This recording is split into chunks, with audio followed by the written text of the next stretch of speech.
고난 너머에 더 큰 고난이 기다린다 할지라도 오직 하나님만을 신뢰하십시오. 여러분의 영혼의 시력이 회복되기를 마음이 없는 이에게 시청자가 아니라 우리는 예배자가 되어야 됩니다. 샬롬, 평안으로 여는 한 주가 시작되었습니다. 이 한 주간도 하나님의 말씀을 붙들고 그 말씀으로 인하여 감사가 넘칠 수 있는 한 주가 되기를 간절히 소망합니다. 함께 나눌 말씀은 역대하 18장 28절부터입니다.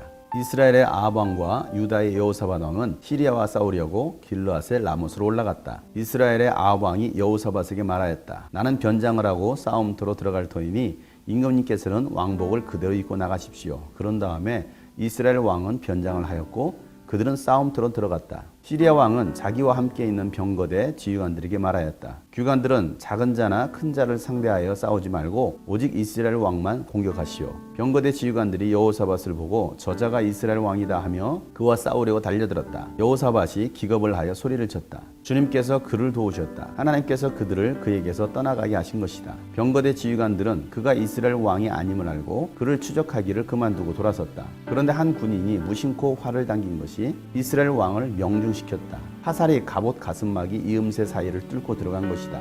왕은 자기의 병거를 모는 부하에게 말하였다. 돌아서서 이 싸움터에서 빠져나가자. 내가 부상을 입었다. 그러나 그날은 특히 싸움이 격렬하였으므로 이스라엘 왕은 시리아 군대를 맞이하여 그의 병거 안에서 저녁 때까지 겨우 힘을 지탱하다가 해걸음에 죽고 말았다.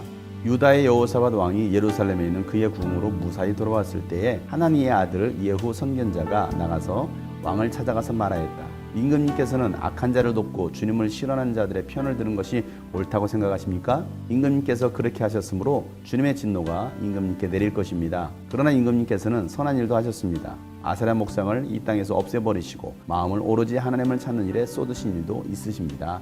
아멘. 이스라엘의 아합은 시리아를 치려고 길르앗라못으로 갑니다. 그런데 아합 왕이 진격을 앞두고서 자신은 일반 병사의 옷을 입고 유다의 여호사밧에게만 왕의 옷을 입힙니다. 아합 왕이 왜 그렇게 변장했겠습니까? 아합은 미가야의 예언이 두려웠던 것입니다. 전쟁에 나가 하나님께서 그를 죽이시고 심판하신다는 그 미가야의 예언에 살아남으려는 계략으로 왕의 옷을 벗고 일반 신하의 옷을 입은 것입니다. 이것이 아합 왕의 간사함이었습니다. 그렇다고 해서 여러분 하나님의 심판이 피하겠습니까? 하나님의 말씀이 이루어지지 않겠습니까? 하나님께서 하신 말씀은 반드시 이루어집니다. 시리아 왕은 자신의 병거대 지휘관에게 명령을 합니다. 작은 자나 큰 자를 공격하지 말고 오직 이스라엘 왕만을 공격하라고 지시합니다. 그래서 병거대 지휘관들이 여호사밧을 보고 저가 이스라엘의 왕이다 하고서 싸우려고 달려들었습니다. 자신을 향하여서 진군해오고 있는 시리아군을 보고서 여호사밧은 기겁을 합니다. 그리고 소리를 지릅니다. 그러자 주님께서 여호사밧을 도우십니다. 병거대 지휘관들이 이스라엘 왕이 아닌 것을 알게 되고 군대를 그냥 철수시킵니다. 이게 하나님께서 하신 일이었습니다. 시리아 군대가 철수를 하자 이스라엘 아합 왕은 전쟁에서 큰 피해가 없었다라고 생각했습니다. 아니 승리라고 생각했을지도 모르겠습니다. 그런데 철수하던 한 군인이 무심코 활을 당겼는데 그 활이 이스라엘 아합 왕을 명중시킨 것입니다. 시리아의 한 군인은 그가 아합 왕인 줄 알고서 쏜 것이 아니었습니다. 그저 병사들에게 쏘았던 것인데 그 활이 정확하게 아합 왕을 꿰뚫은 것입니다. 이 세상에는 우연이라는 것은 없습니다. 어쩌다 보니 이렇게 되었다라는 것은 결코 있을 수 없습니다. 하나님의 모든 계획하심이 있습니다. 우리는 그 하나님의 절대 주권을 인정하는 것입니다. 그 전쟁에서 살려고 아합 왕은 군인의 복장을 했고 여호사밧에게 왕의 옷을 입혔지만 결국 활에 맞은 사람은 아합 왕이었습니다. 여호사밧은 지키시고 아합을 심판하신 하나님이신 것입니다. 부상을 당한 아합은 빨리 싸움터에서 나가자고 했지만 싸움이 격렬했기 때문에 이스라엘 왕은 그곳을 빠져나가지 못합니다. 그리고 결국 그곳에서 죽게 됩니다. 우리는 하나님 앞에서 속일 수 없습니다. 요령을 피워서도 안 됩니다. 하나님은 우리를 다 지켜보고 계십니다.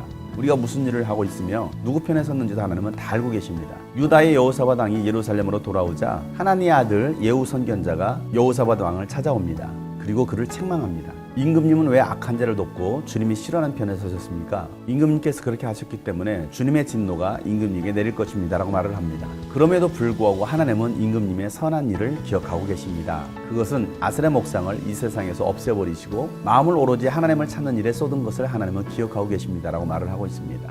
사랑하는 여러분, 여러분 하나님께서 좋은 것을 기억하고 계십니까? 아니면 여러분의 악을 기억하고 계십니까? 우리는 하나님께서 기뻐하신 일을 찾아서 행할 수 있는 사람들이 되어야 되겠습니다. 악한 자의 편에 서는 것이 아니라 하나님께서 기뻐하시는 편에 서는 사람들, 악한 자와 함께하는 것이 아니라 악을 제거하는 사람들이 되어야 됩니다. 그럴 때 하나님께서 여러분을 도우시고 여러분을 구원하십니다. 시리아의 전쟁터에서 하나님께서 여호사밧을 지키셨던 것은 그나마 그가 하나님께 좋은 것들을 기억시켰기 때문입니다. 오늘 하루도 하나님께서 기뻐하시는 그 선한 일을 행하며 살아가는 여러분 되시기를 주 이름으로 축복합니다.